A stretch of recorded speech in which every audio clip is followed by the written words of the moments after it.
Faut-il démarrer gros ou petit quand on lance une activité de marchand de biens? C'est le sujet de la vidéo d'aujourd'hui. On est parti! Salut à tous, c'est Yoni le marchand de biens. J'espère que tout roule pour vous, que vous avez la forme, que vous faites des affaires et que vous êtes heureux dans la vie. Aujourd'hui, je voudrais donc traiter cette question qu'on me pose très souvent, c'est est-ce qu'il vaut mieux commencer gros ou petit quand on lance une activité d'achat-revente? Eh bien, comme d'habitude, j'ai envie de vous dire, ça va dépendre de beaucoup de facteurs. Il n'y a pas une seule réponse qui soit universellement bonne. Et je vais traiter un petit peu les critères dans cette vidéo pour vous aider à déterminer si vous, qui regardez cette vidéo, il vaut mieux que vous commenciez gros ou plutôt que vous commenciez petit. Première chose, ça va dépendre de vos objectifs. Donc ça, c'est un point sur lequel je reviens très souvent, mais il est fondamental. Quels sont les objectifs que vous vous fixez dans les moyens et dans les longs termes? Qu'est-ce que vous voulez obtenir pour vous dans votre vie grâce à l'achat-revente? Parce que si vous voulez vous créer un petit complément de revenu sans trop bosser, ça ne va pas être la même chose que si vous voulez devenir millionnaire dans 5 ans ou dans 6 ans.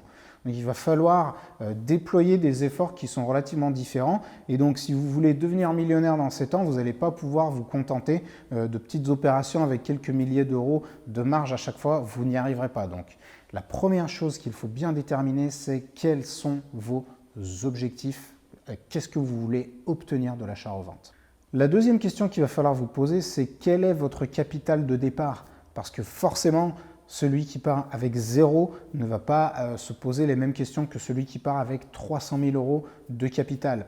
Et donc, si vous avez 0 euros de capital, forcément, la réponse faut-il démarrer gros ou petit? Moi, j'ai envie de vous dire qu'il vaut mieux démarrer petit parce que de toute façon, si vous essayez d'aller sur une opération à 800 000 euros ou à 1 million d'euros, très complexe, vous allez avoir beaucoup de mal à vous faire financer.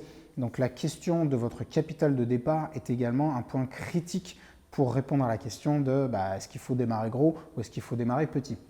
J'en profite pour vous demander, si ce n'est pas encore le cas, de vous abonner à ma chaîne en cliquant sur la petite cloche juste à côté. Ça vous permettra d'être tenu informé quand je sortirai les prochaines vidéos. Le troisième point, c'est que ça va beaucoup dépendre aussi de votre amour ou de votre aversion pour le risque. Forcément, une petite opération est peu risquée. Plus vous allez sur des grosses opérations, plus vous allez prendre de risques.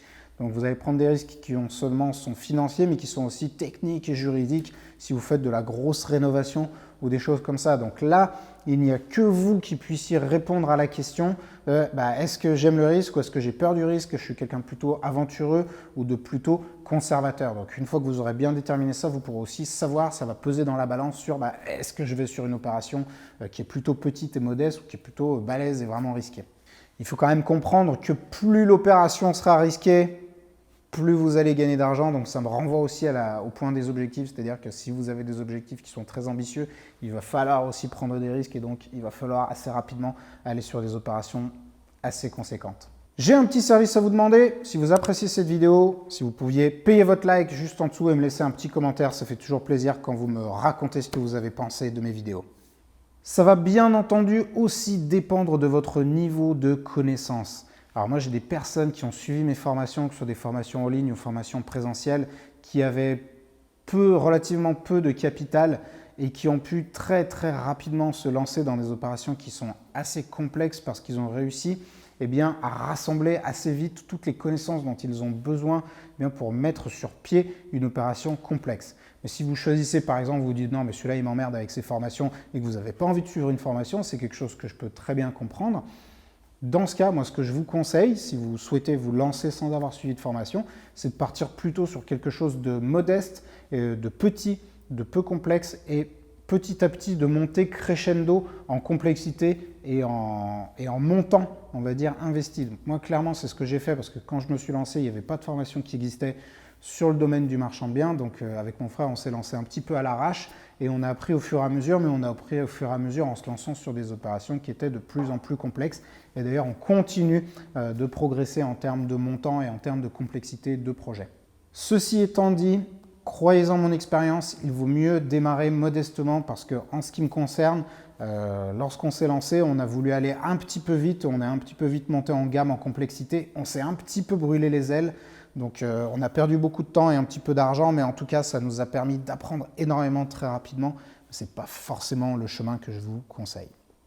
Une fois que vous aurez réfléchi à tous ces points qui vraiment sont personnels et qui vous regardent, et il n'y a que vous qui puissiez y répondre, vous pourrez déterminer si est-ce que pour vous, il vaut mieux démarrer gros ou est-ce qu'il vaut mieux démarrer petit. Mon conseil général, c'est de ne pas avoir les yeux plus gros que le ventre. C'est-à-dire que ne vous lancez pas sur des choses qui vont vous dépasser en termes financiers, qui vont vous dépasser en termes techniques et en termes de connaissances que vous devez mobiliser. Si au fond de vous, je pense que vous savez ce que vous êtes capable de faire ou pas capable de faire compte tenu de votre budget et compte tenu de vos connaissances. Donc, je pense que la meilleure personne à qui vous devez poser cette question, c'est à vous-même et vous devez apprendre à vous faire confiance, à ce que votre instinct vous dit en la matière. Si vous ne vous sentez pas de partir sur des gros trucs, n'y allez pas. Un petit conseil général que je peux vous donner, c'est si vous avez peu d'expérience, faites-vous la main sur des opérations simples. Vous pourrez apprendre des choses et surtout vous pourrez gagner en confiance, qui vous permettra de vous lancer sur des opérations plus complexes avec l'esprit serein.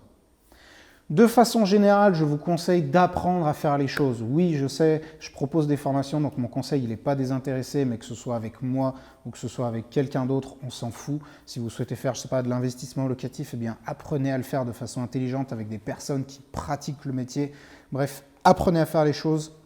On vit dans une époque bénie où toutes les connaissances sont disponibles, donc vraiment profitez-en. Il n'y a aucune raison pour que vous vous lanciez à l'aveugle et que vous vous ramassiez sur vos premières opérations. Ce serait trop dommage. C'était Yannick le marchand de biens. J'espère que cette vidéo vous aura plu. Et en attendant, je vous dis à la prochaine.